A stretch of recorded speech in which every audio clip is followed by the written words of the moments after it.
minha gente, tudo bem com vocês? Vocês têm acompanhado aí as nossas conversas, as nossas entrevistas no futuro do trabalho? Pois é, eu aqui peguei um cafezinho para mais uma dessas gostosas e incríveis conversas. Hoje eu tenho uma convidada muito especial, já vou chamar ela aqui para a tela, é a Jurema Aguiar de Araújo, que é conselheira de empresas, certificada pelo Instituto Brasileiro de Governança Corporativa.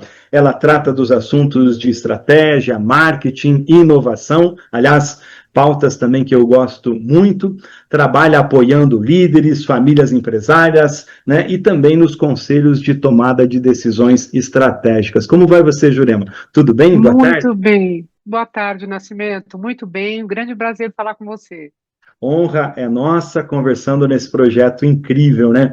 Antes da gente avançar, eu queria que você falasse, comentasse aí com todo mundo que está nos acompanhando, um pouquinho, né, da sua jornada, da sua carreira. Afinal, a gente vai compartilhar conhecimento e é sempre bom conhecer aí os nossos amigos que estão nessa jornada. Maravilhoso, Nascimento. Tive aí um pouquinho mais de 3 décadas trabalhando na gestão de grandes empresas, sempre mais ligada na área de estratégia comercial e marketing. E desde 2013 eu comecei a estudar governança, me interessei. Na época eu era diretora estatutária de uma organização. E aí comecei a estudar governança e comecei a me interessar por esse lugar, por esse grupo colegiado que é o Conselho de Administração. Então, como você disse, eu recentemente, mais ou menos numa perspectiva histórica, eu diria, são 8 anos eu atuando em Conselho de Administração, ajudando famílias empresárias a tomarem melhores decisões, né? Eu falo que esse é um pouco meu propósito de vida. Eu também fui filha de um empresário, devo à família empresária também a minha educação, os meus estudos, né? Meus pais não tiveram Como era oportunidade o nome de dos seus pais, fazer por favor, faculdade. e qual era o negócio deles? Meu pai chamava Wilson, a minha mãe chamava Carmen. Olha, E seu o Wilson e negócio Dona do meu Carmen. pai e meu Wilson, e o Wilson é hoje meu filho também. O nome do meu filho é o nome do meu pai. Eles tinham uma empresa, meu pai tinha uma empresa na área de agendas, de brindes Olha. corporativos, mas principalmente agendas.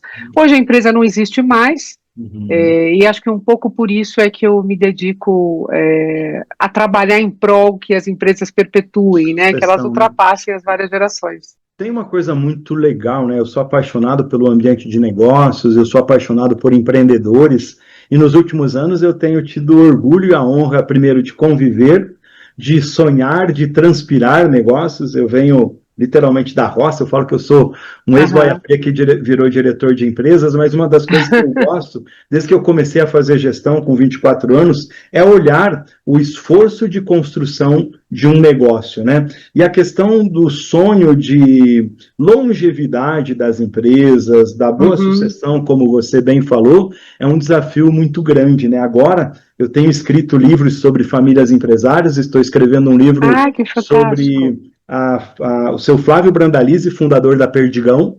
Olha, Estou escrevendo um fantástico. livro sobre o empresário Mário Fachin, fundador da Masters, uma das maiores Aham, exportadoras de frango, de suínos do Brasil, exporta para o Japão. E recente eu escrevi um livro sobre aham, o seu Luiz de Amorim, um mecânico de tratores e uma costureira aham. que construíram uma empresa linda, 600 colaboradores e tudo mais. Então, assim, quando você Olha, traz essa visão de conselheira com um propósito de alongar e dar perenidade para a vida das empresas familiares, é muito lindo. Parabéns pelo propósito. parabéns também, Nascimento. Não, eu não conhecia o teu trabalho como escritor. Eu sabia que você era escritor, mas eu não sabia que você tinha essa paixão especial por colocar no papel, por perpetuar as histórias, né? Porque senão, às vezes, as histórias são perdidas e muitos dos valores que as empresas carregam hoje são os traços dos valores dos fundadores, né, que começaram lá com todas as adversidades, né? É muito interessante. E aí tem um papel, né, da gente registrar, mas acima de tudo, né, como você bem falou, puxa vida, eu sinto na pele o fato da empresa familiar não ter tido caminhado, né? Então, como eu trago esse negócio de novo, mas acima de tudo, né, na sociedade atual, da gente inspirar novos empreendedores. Quais foram os perrengues, quais foram as decisões, as dores, né? Porque você, como conselheira, como executiva, sabe a solidão do posto de comando de uma empresa, né? Exato.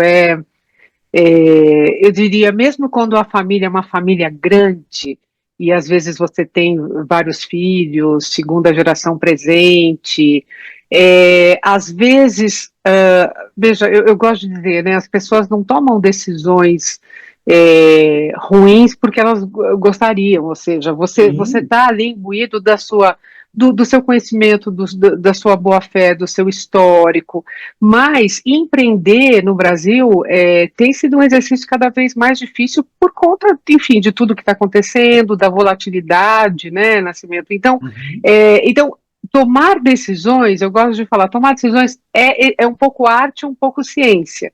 E você tem que, na verdade, estar bastante, digamos, em alerta para os vários vieses que podem acontecer nesse processo, né? Então, ajudar as famílias nesse processo, eu diria que assim, um trabalho de grande satisfação, sabe, Nascimento? Porque quando você está em grandes empresas, eu também trabalhei em grandes empresas de capital aberto, são empresas, às vezes, com capital... Fique à vontade para falar o nome das empresas, tá? Eu falo que aqui no nosso espaço o merchan é livre, e quando a gente fala de histórias boas, a gente está construindo, né, contando um pouco das nossas histórias, por onde a gente passou, mas construindo marcas empregadoras, e a gente tem empresas que são modelos e que também, de novo, inspiram, né, são referências. Exato, são referências, exatamente. Mas eu tive a oportunidade de trabalhar em algumas empresas, M. Dias Branco, por exemplo, né, conheci o atacadista, fundador. Né? M. Dias Branco não, ela é uma indústria de massas e biscoitos, que começou lá no Nordeste. Com certeza você deve conhecer as marcas Adria, Piraquê, Vitarella, né, são marcas muito fortes, né? Sim, famosas. Mas no Piraquê fundo... com gergelim, um cafezinho. Maravilhosa, perfeito, perfeito. Mas no fundo, Nascimento, meu ponto que eu queria compartilhar com você, minha reflexão, é que, de fato, eu acredito nas empresas que têm fundadores, porque essas empresas têm alma, têm propósito, têm história, as empresas não são só uma entidade jurídica, elas são parte daquela família, né? Elas são o amor de uma vida, às vezes, né, de avós. Então, esse entendimento cultural do que é uma empresa familiar é muito especial, né? Ali tem inspiração, tem transpiração, tem investimento, tem lágrimas e tem muito coração, né? Porque não raro as pessoas venderam alguma coisa para comprar, aplicaram todo o recurso, tem o esposo e a esposa que trabalharam. Né? Tomaram risco, né, Nascimento? Tomaram risco, né? Porque eu falo que o fundador é aquele que tomou o risco, né? Aquele que acreditou, que muitas vezes empreendeu, às vezes na necessidade, né, Nascimento? Às vezes na oportunidade, mas muitas vezes na necessidade. Então... É a marca registrada do empreendedor brasileiro, né? Não é? Nós como país... Você está num aperto e você tem que se virar para fazer do limão a limonada, não é, Nascimento? E ainda tentar deixá-la doce. É verdade. Eu tenho um roteiro aqui especial da nossa conversa, né? E daí você falou assim, vamos ficar numa conversa livre. E aí o pessoal às vezes diz assim, puxa vida, a gente caminhou por todos os lados ali. E essa é a ideia de fazer uma conversa tranquila, agradável e informativa. Mas quando a gente fala em conselho de administração, tem muita informação, tem muito mito, e aí eu queria aproveitar um pouquinho o nosso lado educador, jornalista e até profissional, para que você traga rapidinho algumas definições para a gente, até para a gente alinhar a informação de quem está nos acompanhando, né? Perfeito. Governança corporativa, tem tanta gente falando, né? O que é a tal da governança? O que é a tal da governança, né? O nome assusta, né, Nascimento? O nome assusta. Mas a governança, ela é nada mais do que um sistema, se a gente pensar na empresa, é um sistema que monitora, que supervisiona, que é responsável pelo futuro dessa organização.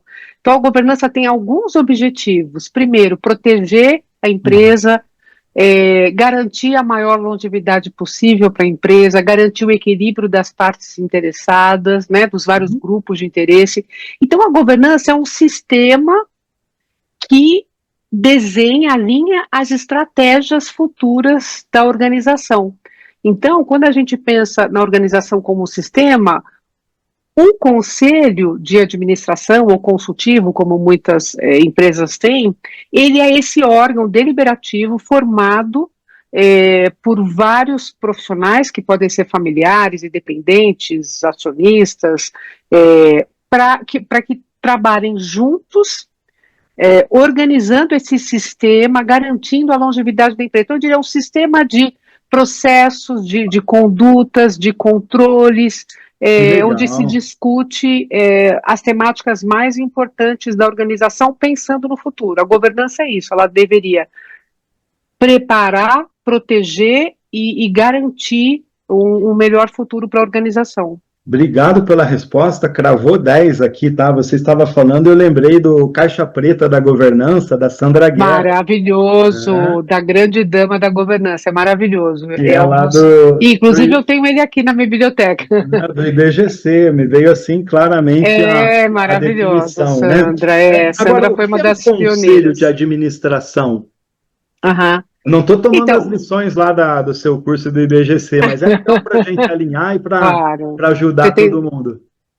Excelente. Existem dois conceitos que são importantes clarificar aqui, Nascimento. O Conselho Consultivo, ele é um órgão colegiado também, mas ele é principalmente responsável por recomendações. O Conselho Consultivo, ele não delibera, ele não toma decisões.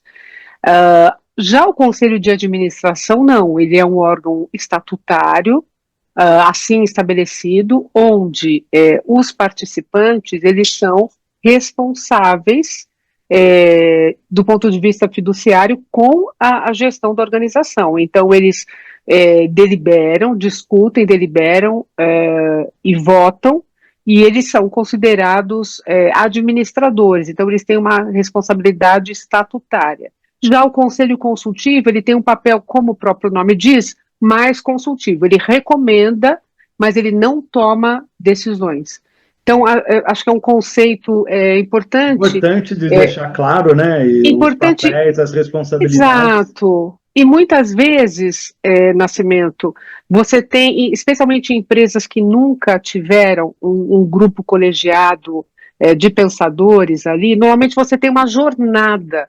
Então, a empresa às vezes começa com uma ou duas pessoas, que às vezes são mais, digamos, do capital relacional mais próximo da família, e isso vai evoluindo até que lá na frente você possa ter um conselho de administração, se for requerido, né? Porque vale lembrar que o conselho de administração no Brasil, ele é obrigatório só para empresas de capital aberto, né? E o conselho, uma vez que você institui, ele precisa passar por aprovações da CVM, de órgãos reguladores, né? Legal, já alinhamos aí o nosso conhecimento, a nossa informação a respeito desse tema tão importante que é o conselho de administração. Agora, tem uma novidade muito legal e a gente tem aí algumas similaridades, né? Eu fiz uma formação em conselho de administração, também tenho aprendido em conselhos aqui, que eu acho que é uma experiência, né? Quando a gente...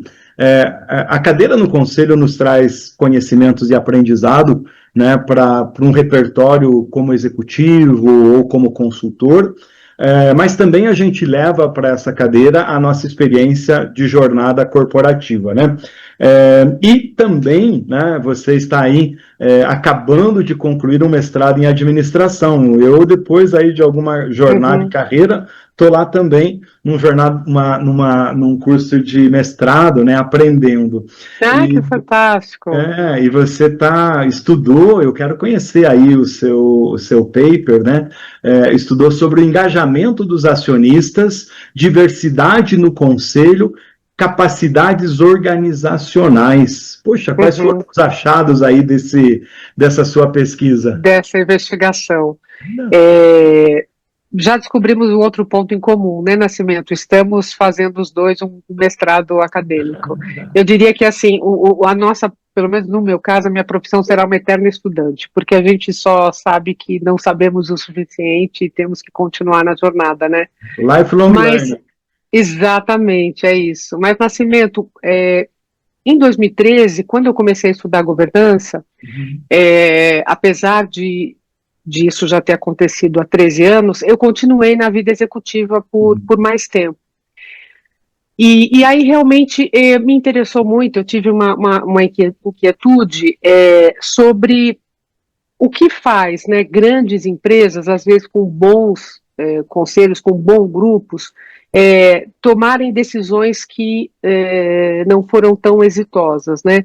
E comecei a estudar também a questão das capacidades organizacionais, porque se a gente pensar hoje, não é sobre só resiliência, né, Nascimento, porque você pode ter uma resiliência operacional fantástica, uma eficiência operacional, mas mais do que resiliência, você precisa ter uma capacidade de adaptação.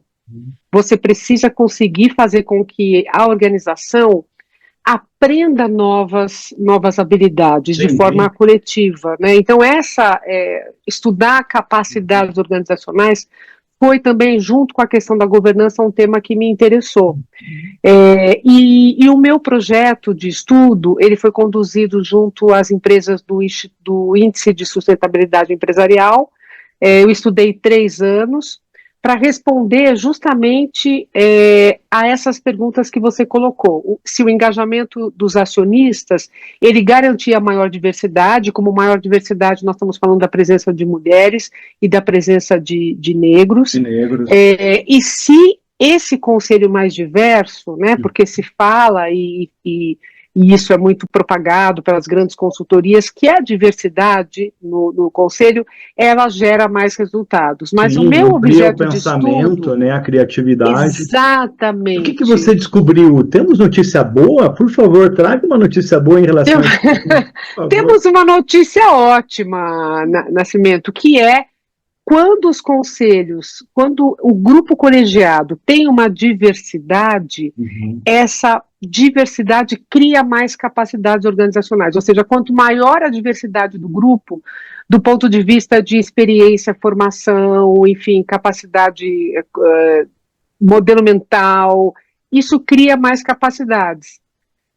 Ou seja, se nós estamos vivendo num momento, né, de grande turbulência, de grande rompimento tecnológico, humano, geopolítico e tudo isso, e as empresas precisam, na verdade, cada vez mais criar novas capacidades, a forma de fazer isso é através desse grupo colegiado pensando diferente. Então, esse Tomara foi que os nossos conselhos... Pois não. Não, era isso. Esse foi o grande achado. Quanto maior a diversidade, maior a formação de capacidades organizacionais, entre elas, principalmente a capacidade de adaptação. Então, esse foi um grande achado. E tomara que os nossos conselhos, os presidentes de conselhos, as empresas, queiram mais conselhos amplamente diversos, né? Porque esse conselho diverso é que vai gerar dentro da companhia assertividade, criatividade, inovação, disrupção. Exatamente, né? Exatamente. O olhar da pluralidade, né? Da pluralidade, porque eu gosto, na minha visão particular, Nascimento, não é só uma questão de gênero e de etnia, é uma questão principalmente de modelo mental. Porque Isso, você pode ter mindset da Carol homens e Dweck. mulheres, exatamente, você pode ter homens e mulheres com o mesmo modelo mental e Uhum. reproduzindo os mesmos vieses e com a mesma experiência, com a mesma vivência, com o mesmo repertório. Então, é sobre pluralidade de ideias, né? Essa amplitude, né? Eu participei recentemente de Exato. uma reunião de conselho e eu fiz um alerta, né? E o pessoal não gosta Uhum, muito, né? E os conselhos são maravilhosos, mas eles também retratam os seus vieses, né? Do dono, da companhia, da uhum, regionalidade, dessa falta da pluralidade, né? Porque quando você tem mais dos mesmos, você vai sempre ter a mesma coisa, né? exatamente. E eu provoquei o seguinte: o papel do conselho, a gente estava muito centrado no hoje, no agora, no orçamento ali, né? E o conselho estava quase com uma posição executiva de CEO. E eu falei: Uhum, olha, o papel do conselho, efetivamente, eu ouvi uma frase da reitora de Harvard num texto que eu li, eu achei maravilhoso, que foi o seguinte: que líderes e que educadores precisam inquietar as pessoas para que elas visitem o futuro que está lá na frente e tragam deste futuro problemas que nós não conhecemos e que não foram efetivamente criados para que empresas e negócios gerem soluções, né? uhum, perfeito, Então, assim, essa história, esse olhar do famoso Strategic Foresight, né, que é perfeito, fazer essa visita e trazer aonde a gente vai inquietar, né? O exato. Domênico Di Masi tem um termo que eu adoro, que ele falava no olhar criativogênio. E é esse Aham, olhar criativogênio que vai gerar negócios, produtos e soluções para as nossas empresas, né? exatamente. Você falou, né, um pouco ali da sua questão familiar, né? Então eu queria que você trouxesse também para a gente, conectando aí com a ambidestria, com o olhar de futuro, o que te despertou efetivamente esse gosto, essa paixão ali pelos conselhos? Você citou um pouquinho a questão familiar, a tua vivência empresarial, os seus Uhum, estudos. Traz essa uhum, fotografia para a gente, para claro, nos gerar aí essa conexão com o tema? claro. Nascimento, durante muito tempo, eu era a executiva que ia para o conselho fazer apresentações, Uhum. né? Então, eu pude, durante muito tempo, vivenciar esse outro lado da cadeira do conselho, como executivo que está ali para, né, ser desafiado, para, de uma certa forma, prestar conta, né, das suas decisões. Mas a minha descoberta é que, de fato, o conselho ele é o grande responsável pela estratégia das Isso. organizações.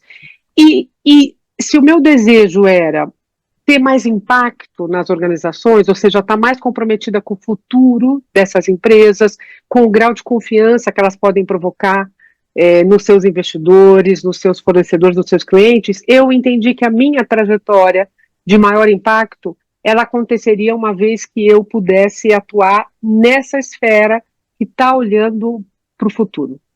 Então, a minha vivência foi muito esse desejo de contribuir mais, de ter mais impacto, de ajudar essas empresas a tomarem melhores decisões. E aí eu percebi que eu precisava fazer essa mudança da De cadeira cadeira.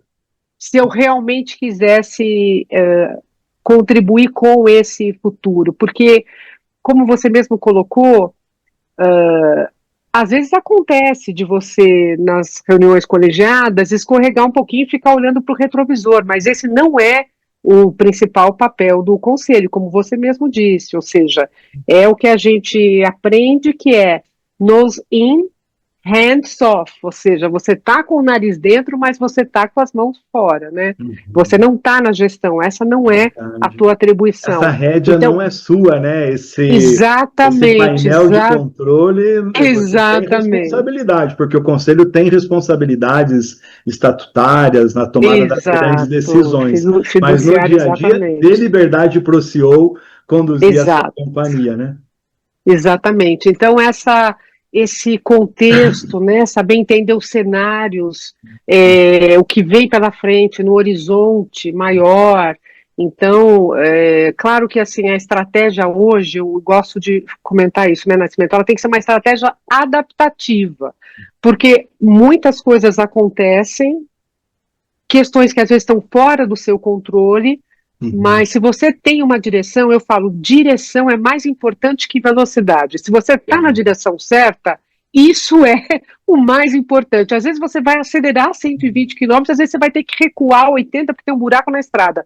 Não importa, se a direção está certa, isso já é muito.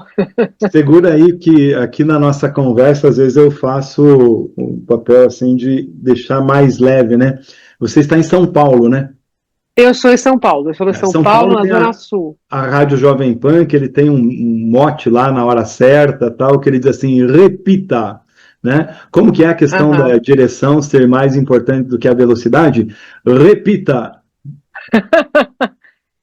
Eu gosto de dizer que quando a gente pensa em uma estratégia, a estratégia precisa ser uma estratégia adaptativa, porque muitos acontecimentos às vezes estão fora do controle da organização. Por isso que é importante a questão de cenários, a questão de mapa de risco e tudo mais. Mas eu gosto de dizer que direção é mais importante que velocidade, porque se você está no caminho certo, você pode, às vezes, ter condições de ir a 120 quilômetros, às vezes você vai ter que recuar 80 para fazer uma direção segura. Tá tudo bem, mas se a direção está bem calculada, isso é o mais importante. Que bom, muito obrigado, né? Imagina. A gente, como executivo, a gente almeja, em alguns momentos da carreira, uma cadeira no conselho, porque ela é uma cadeira interessante, invejada, especialmente pela responsabilidade, pela possibilidade de você contribuir no processo sucessório e de andamento de uma companhia. Por outro Uhum. lado, algumas empresas também olham a formação do seu conselho como uma coisa a ser perseguida, porque o vizinho tem, porque outras empresas têm, porque as revistas falam nisso, que os conselheiros e educadores falam nisso. O que diferencia para você um conselho Uhum. que realmente contribui na tomada das decisões estratégicas de um conselho que apenas cumpre o ritual, né? A mesa bem arrumada, uma pose para fotografia, uma roupa diferenciada e até um bacalhau na hora do almoço com vinho ou no dia anterior. Qual é a diferença disso? Da teoria, da prática, da moda, um pouco do charme, do mito, para esse conselho que realmente faz acontecer e que ajuda na transformação do negócio, que é o real objetivo dele. Perfeito, ótima pergunta, Nascimento. Eu diria que, assim, em primeiro lugar, não existe o conselho perfeito. Existe o melhor conselho possível para aquele momento e contexto da empresa. Uhum. Por que eu gosto de dizer isso, Nascimento? Porque a empresa também, às vezes, vive momentos que requer competências diferentes. Então, se a empresa está pensando numa internacionalização, ela precisa de um set de competências nesse sentido. Se a empresa vai fazer um M&A, se a empresa está fazendo aquisições, então não existe um conselho ideal, eu diria, existe o melhor conceito para aquele Para momento aquele e para momento. aquele contexto. Perfeito. Diria também que um conselho dirigente, ou seja, ele se, digamos, se mostra o seu valor, prova o seu resultado, é ao longo do tempo, né, Nascimento? Não é possível você, por mais que você tenha resultados, e por isso que às vezes é importante que você, as pessoas falam, mandato de 2, 3 anos, eu falo, olha, eu entendo que para Depende. você colher, depende do momento da empresa, mas sem dúvida, assim, só para você entender o contexto da empresa, a organização, o setor, a competitividade. Então, assim, há estudos que realmente afirmam que quando você tem um pouco mais de tempo, mandatos mais longos, você consegue ser um melhor conselheiro, porque você já conhece muito mais a organização. Então, o ideal é ter essa composição, um balanço, né? É um terço, um terço, um terço, ou seja, um terço que é veterano, um terço que está no meio da sua jornada e um terço que sempre traz o frescor, a capacidade de fazer perguntas que ainda não tenham sido feitas, de fazer uma provocação. Então, as melhores práticas mostram um pouco esse equilíbrio. Agora, tem uma questão que eu tenho estudado particularmente recentemente, que nós falamos da cultura da organização, né? E a cultura organizacional é o que sustenta a estratégia. Mas hoje em dia também tem se falado muito, Nascimento, do que a gente chama de governance culture, ou seja, qual é a cultura do conselho, do board. Isso também precisa ser medido, porque o conselho também é um lugar onde você tem que ter segurança psicológica, independência dos seus membros, julgamento próprio, posicionamento intelectual mesmo, vivência executiva, discernimento, né? Repertório, discernimento, e essa sensibilidade também para lidar com a questão da família, enfim, quando você está falando de, às vezes, grupos mais heterogêneos, quando você tem a mesa... O conselheiro vai ser, em alguns momentos, mediador de conflitos, né? Você vai ter essa sabedoria para equilibrar na tomada de decisão do próprio conselho, porque cada um tem um olhar, um parecer, mas às vezes até na pluralidade e na diversidade do modelo das empresas brasileiras e dos conselhos, ele vai ser esse fiel da balança que as pessoas vão olhar para ele e ele vai ter uma posição. Então, ora o conselheiro tem que ser um advogado, ora tem que ser um juiz, ora tem que ser um pacificador, né, um mediador, e em alguns momentos ele tem que ser uma autoridade pontual para dizer o seguinte, levantar o dedo e dizer o seguinte, o caminho neste momento está errado. Né? Exato. Ou pelo menos trazer a dúvida, né? Assim, é que eu falo. Eu tenho uma outra perspectiva, gostaria de trazer essa perspectiva, né? Acho que, porque até o certo e errado, hoje, Nascimento, o que é o certo, o que é o errado? Eu falo, toda estratégia tem risco. Toda estratégia tem risco. Exato, porque o contexto muda, né? Então, eu falo, você tem uma estratégia, ótimo, mas você já tem também um contraponto de quais são os riscos da sua estratégia? Esses what if cenários que nós falamos, quer dizer, e se acontecer isso, e se acontecer aquilo, e se, né, a inadimplência do brasileiro não melhorar, o poder aquisitivo não melhorar, então, enfim, tem uma série de coisas que você... Uma série de coisas, né? Mas muito bacana que você falou sobre mediação. Você sabe que eu fui estudar mediação? Sim. Eu hoje sou uma mediadora certificada, eu fiz uma pós-graduação em mediação, porque eu entendi, Nascimento, que muitas vezes essa habilidade de escuta, de entendimento do que é importante para uma parte, do que é importante para outra, que é fundamental. E a história, você já ouviu aquela história das duas crianças brigando pela laranja? Por favor. Não sei se você... A gente está no finalzinho aqui, tem mais um minutinho, mas conta essa história da briga da laranja aí.